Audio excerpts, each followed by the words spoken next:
Olá, bem-vindo à nossa primeira aula de gRPC e a gente vai fazer uma introdução geral, um overview sobre o que é o gRPC e nas próximas aulas vamos realmente implementar cada tipo de API que a gente tem dentro do gRPC, que é a Unary API, a Client Streaming, Server Streaming e qualquer outra bidirecional Streaming.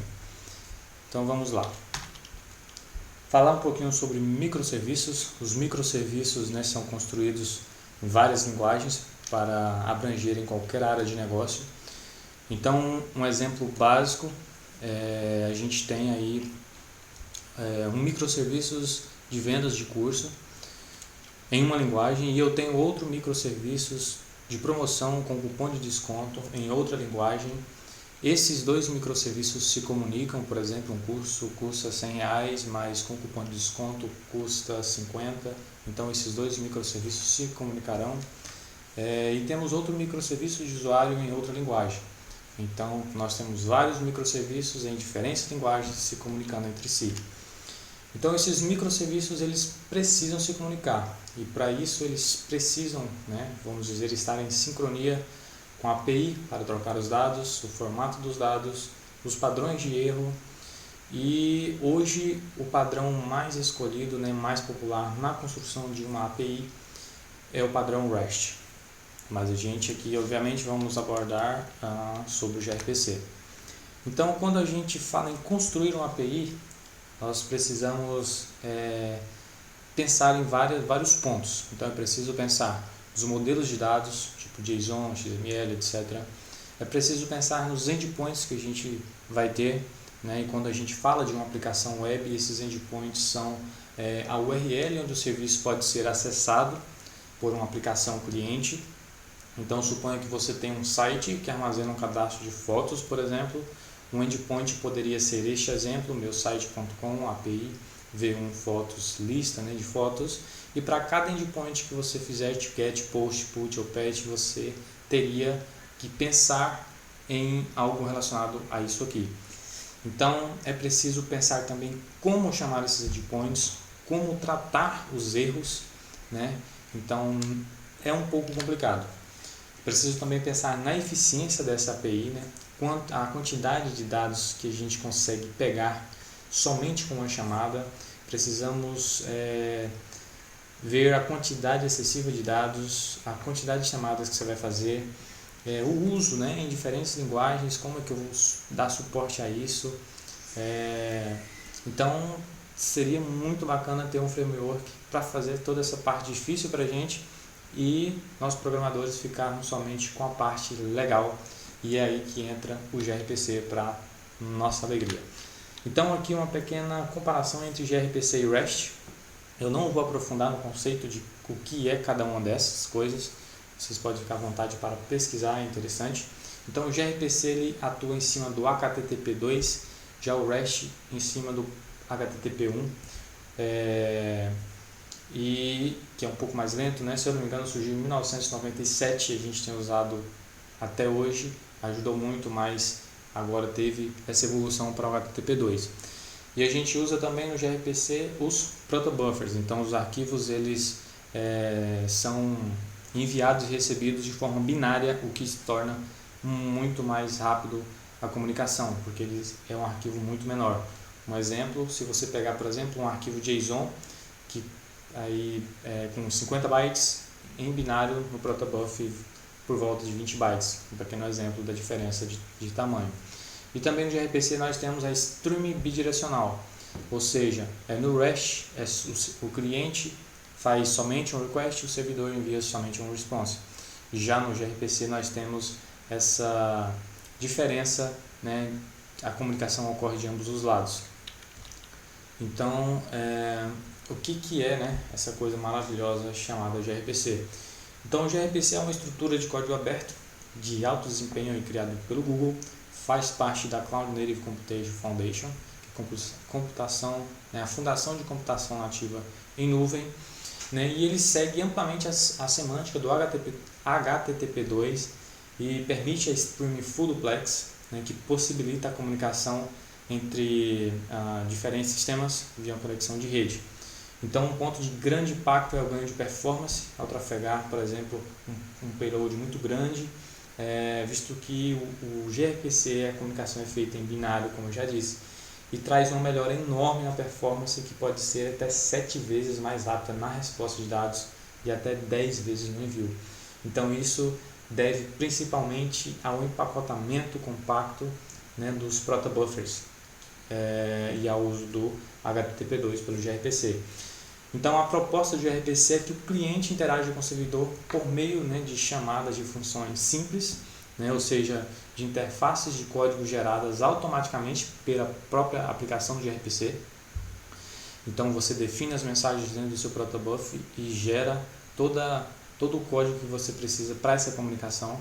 Então, isso significa que a gente só precisa implementar a lógica do serviço, né, do nosso serviço. Então, a gente tem várias vantagens na arquitetura de microserviços, que eu faço o contrato entre cliente e servidor, melhor desempenho dos serviços, features nativas, né, do HTTP2, como stream de dados, load balance, monitoramento, etc. Então, em resumo, é como se você declarasse funções e classes em um back-end e pudesse acessá-los no front-end graças a arquivos de contrato que contém as suas interfaces, né, que são serviços e DTOs. Então, de forma direta, o gRPC nos permite definir uma requisição e uma resposta para a chamada de procedimento remoto, que são as nossas RPCs, né? E a parte difícil ele cuida para a gente. Então, ele é moderno, rápido, eficiente, suporta o stream de dados e independente da linguagem. Então, o que é uma RPC? Podemos dizer que é um protocolo que um programa pode usar para requisitar um serviço que está em outro programa, localizado em outro computador através de uma rede. E para isso, e como a gente está lidando aí com o ambiente que esses processos estão sendo executados em diferentes sistemas, a gente usa o esquema de comunicação baseado em mensagem, que é aí que entra os protobuffers. Então, cada mensagem é endereçada a um RPC, né, que escuta em uma porta em um sistema remoto, e cada uma dessas mensagens contém um identificador da função que vai ser executada e também os parâmetros para passar para essa função. A gente vai entender melhor nos próximos slides. Então, a função é executada e um response, né, uma resposta é enviada em uma mensagem separada. Então, a semântica do RPC permite um cliente invocar um procedimento, né? O que é esse procedimento? Uma remote procedure. É uma função que executa alguma coisa, para ficar mais simples de entender. Então, permite que um cliente invoque um procedimento, né, invoque uma função em um host remoto como se estivesse invocando localmente. Então, por exemplo, eu tenho uma função para deletar um usuário no meu servidor e no cliente eu chamo esse servidor, server ponto, e passo minha função com o parâmetro. Então, para o cliente é como se a gente estivesse chamando a função diretamente no servidor, né? Só que o processo acontece por uma rede. Para a gente entender melhor, vamos lá. Como eu já disse, o sistema ele esconde os detalhes, né, que permite essa comunicação. Então, como é que ele faz isso? Ele faz isso provendo um stub do lado do cliente e um stub do lado do servidor. Então, existe um stub para cada procedimento remoto, né, para cada função. Então, quando o cliente chama uma remote procedure, uma chamada remota, um procedimento remoto, o sistema do RPC ele cria um stub apropriado, ele chama um stub apropriado, melhor dizendo. Então, esse stub ele localiza a porta e o servidor organiza os parâmetros por um processo que a gente chama de marshalling, né, que vai meio que ordenar, né, embalar esses parâmetros para que eles possam ser enviados, né, transmitidos por uma rede. Então, o stub ele envia essa mensagem para o servidor. E um stub similar no servidor, ele recebe essa mensagem, recebe esse request, retira esses parâmetros, os parâmetros da mensagem, invoca o procedimento no servidor, que executa o trabalho, né, que ele compete, daí ele retorna os resultados para o server stub, que vai ordenar esses resultados, compondo uma nova mensagem, que a gente vai chamar de response, né, e vai enviar de volta para o cliente. Então, note que durante todo esse processo o cliente ele não faz a mínima ideia se o trabalho foi executado de forma remota ou local. Então, da mesma forma que o servidor não sabe se a solicitação foi feita localmente, né, ou através de uma rede. Então é isso que é legal no RPC, todos os detalhes de comunicação fica por conta dos stubs. Então os primeiros passos aqui, já falei muito de protobuf, provavelmente eu vou gravar uma aula sobre isso, mas só para ter uma base do que é, né, o ideal seria já que para mexer com gRPC você tem o básico de protobuf. Então a gente precisa definir as mensagens de serviço dentro de um arquivo .proto. Então daí a partir disso todo o resto do código vai ser gerado e a gente só precisa implementar nossa lógica mesmo no nosso serviço. Então essa é a estrutura de um arquivo .proto.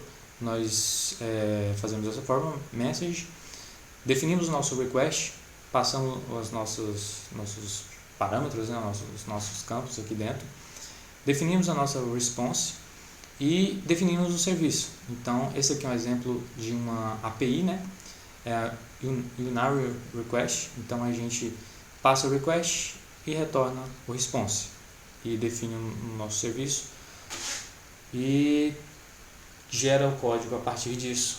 Então é simplesmente isso aqui, simples e fácil. Então, como já falei, provavelmente a gente vai ter uma aula sobre isso.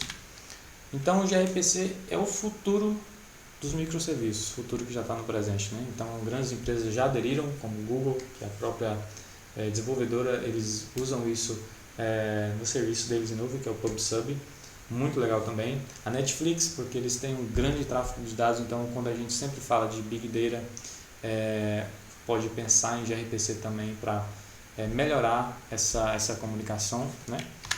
E nas próximas aulas a gente vai já começar a implementar serviços, servers e clients no gRPC. Então, uma pequena frase de impacto aí: não importa o quão devagar você vá, desde que não pare.